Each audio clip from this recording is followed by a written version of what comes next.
এই যা গরম পড়েছে, আপনারা সবাই একটু গাছকে ঠান্ডা শরবত খাওয়ান তো? আমি কিন্তু খাওয়াই।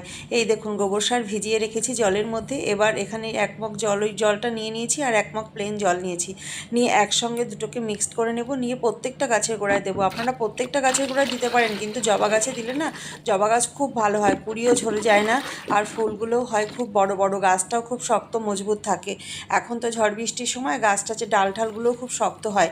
দেখুন, প্রত্যেকটা গাছের গোড়ায় দেবেন। মাটি যখন পুরো শুকিয়ে যাবে তখন দিলে আপনার খুব ভালো কাজ হবে, কারণ যেটুকু জল আপনারা দেবেন সেটুকু জল পুরো শুষে নেবে, আর গাছগুলোও খুব ভালো থাকবে। আমার তো প্রত্যেকটা গাছেই আমি এই জল দিই, আর এটা খরচও খুব কম পড়ে। সব কিছু তো সার সবসময় কেনা যায় না। আপনারা এইটা একবার একটু করে দেখুন, দেখবেন আপনাদের খুব ভালো হবে। আপনারা এই গাছের খুব ভালো হবে, আপনাদের ভালো তো হবেই, আর গাছেরও খুব ভালো হবে। অল্প পয়সায় আপনারা ভালো একটা জিনিস কিন্তু গাছের গোড়ায় দিতে পারবেন, যেটা খুব উপকারী জিনিস।